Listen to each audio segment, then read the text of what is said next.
sudah berapa lama ini tidak bisa ketemu anaknya yang saat ini berusia 6 tahun dan juga dikuasai oleh istri Pak Carlos yang sampai sekarang akses untuk bertemu anaknya juga sangat-sangat susah dan tidak tahu di mana tempatnya karena nomaden atau apa istilahnya, pindah dari tempat ke tempat yang lain. Sekalipun Pak Carlos berupaya terus bertemu dan ingin bertemu dengan istrinya untuk memastikan bahwa anak Pak Carlos itu ada di tangan Ibu siapa namanya? Arvita. Itu kehadiran Pak Carlos hari ini, dan untuk detailnya saya sampaikan kepada Pak Carlos dan Pak lawyer dari saudara Carlos. Silakan. Mungkin Bang Ibu mau ya. Teman-teman ada pertanyaan? Ya, jadi sudah berapa bulan Bang dan tidak bisa sama sekali hubungan berarti sampai sekarang? Bulan Juli ini tanggal 21 genap 5 bulan. Nggak pernah sekalipun saya dikasih akses untuk bertemu dengan anak kandung saya sendiri. Mereka terlalu banyak persyaratan. Sedangkan tadi saya konsultasi ke opung, pengadilan atau negara belum memutuskan apa-apa. Nggak ada itu yang namanya orang tua dikasih syarat mau ketemu sama anak kandungnya. Nah, alasan mereka ya, kenapa mereka belum nggak berani mempertemukan saya dengan Marco, takut diintimidasi. Sekarang ayah kandung mau mengintimidasi apa ke anak kandungnya? Nah, dugaan saya ya, makanya sesuatu yang diawali dengan kebohongan, sesuatu yang diawali dengan kebusukan, dugaan kebusukan, pasti berikutnya akan ditutupi dengan kebohongan dan kebusukan yang lain. Itu sih pada prinsipnya. Dan kenapa Marco tidak diizinkan ketemu dengan saya? Karena mereka tahu ketika Marco ketemu dengan saya, anak itu nggak pernah bohong sama bapak kandungnya. Marco selalu jujur sama saya. Marco patuh sama saya. Marco punya bonding yang dekat sama saya. Perempuan itu tahu. Itu. Makanya untuk menutup itu semua, si pendampingnya itu ya, yang dugaan saya mau membuat hukum ala mereka. Masa ayah kandung mau ketemu anak kandung harus didampingi lawyer atau mungkin bodyguard? Itu hukum dari mana itu? Jangan buat hukum sendiri lah. Ini kan negara hukum. Dan kalau misalnya kalian memang lebih cerdas dari saya, ini pengadilan dan negara belum memutuskan apa-apa, kok kalian mau buat hukum ala kalian sendiri? Begini, kalau pertemuan secara fisik belum bisa sampai saat ini, komunikasi atau virtual pernah? Sekali ulang tahunnya Marco, tanggal 23 April, itu saya udah minta yang keberapa kali. Sekali akhirnya dikasih itu, 23 April kemarin ulang tahunnya Marco, video call. Itu juga mengakhiri teleponnya juga secara paksa.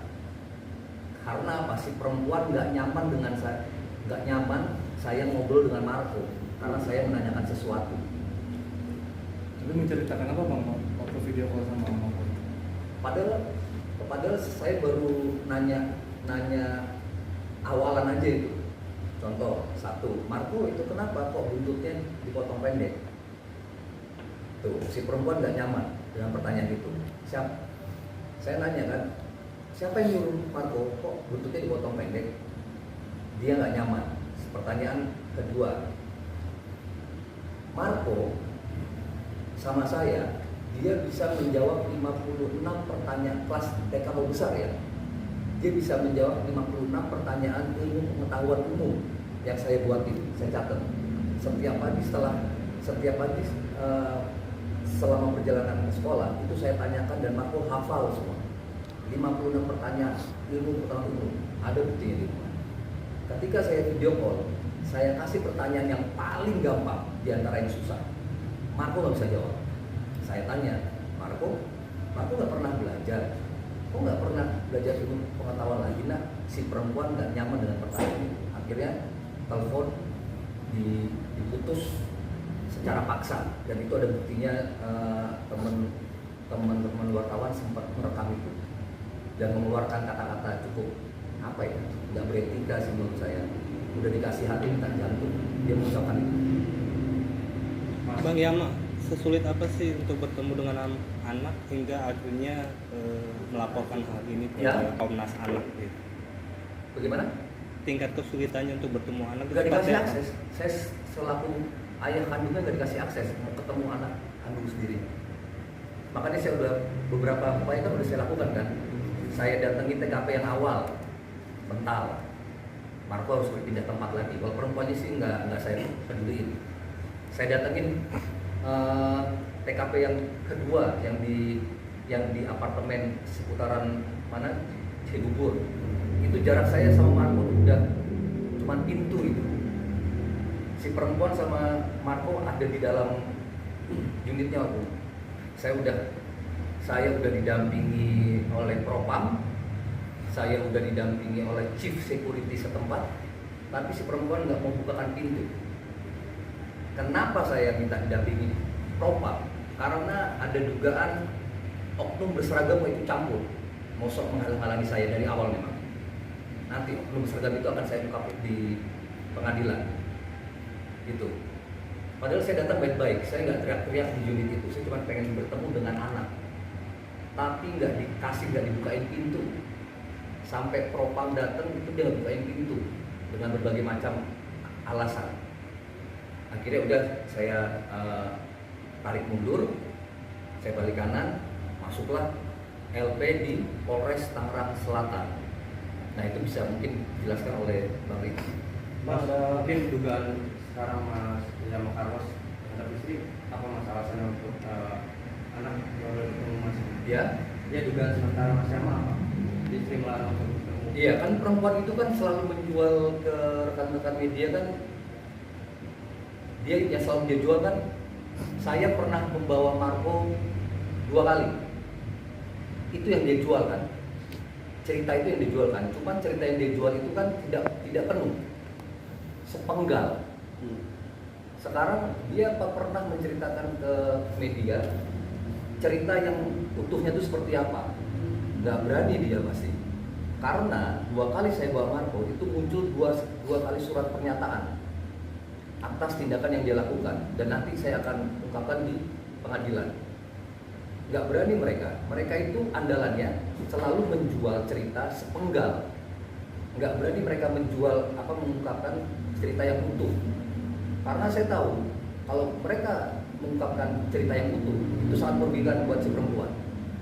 Makanya mereka ambil sepenggal yang menguntungkan buat si perempuan.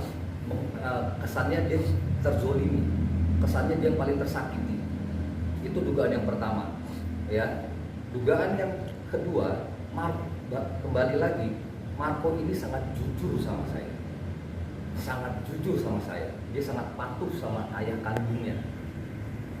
Terbukti terakhir saya ketemu Marco tanggal 29 Februari, saya menginterogasi Marco 3 pertanyaan yang udah saya curigai dan saya rekam, dan Marco menjawab itu dengan jujur. Ada saya rekam, dan itu saya akan buka di pengadilan bahwa ada oknum yang mendoktrin Marco tidak benar, salah. Mohon maaf ya, doktrin itu, mohon maaf ini ya, harus saya buka di sini ya. Oknum itu seakan-akan mengajarkan anak saya, anak kandung saya ya, menjadi, mohon maaf ya, seorang teroris. Ada itu buktinya. Apa ini oknum yang berseragam yang tadi abang bilang itu? Bukan. Ada. Kalau keterkaitan oknum berseragam sama Nah, ini apa? Bang? Ya, oknum berseragam ini, diduga oknum berseragam ini, dia yang ngosok ngawal-ngawal Marco dari awal ketika peristiwa ini terjadi. Apa punya hubungan sama mantan istri abang ini? Wah, ya itu dugaan ada hubungan pertemanan kah atau hubungan spesial? Ya coba tanyakan yang bersangkutan. Cuman yang saya tahu, ya, ini si oknum berseragam ini punya tugas untuk menghalang-halangi saya. Dan saya punya bukti-buktinya. Saya punya bukti-bukti dan saksi, bukan hanya bukti ya, dan saksi. Dan oknum berseragam ini nggak jelas sprintnya, sprint tugasnya nggak jelas. bahkan mungkin nggak ada. Dan oknum berseragam ini bermasalah memang, tapi memang masih licin karena dugaannya ya ada yang melindungi lah. Oke. Dari semua kecurigaan dan analisa Bang Yama sendiri ini sebenarnya apa sih yang sementara diusahakan untuk ditutupi dari pihak sebelah ini? Ya dugaan kebusukan yang mereka perbuat dari awal yang sudah tadi saya gambarkan. Kalau di awal sudah dimulai dengan kebohongan untuk menutupi kebusukan, berikutnya itu pasti akan ditutup, akan ada upaya untuk menutupi kebohongan yang satu dengan yang lain. Bahkan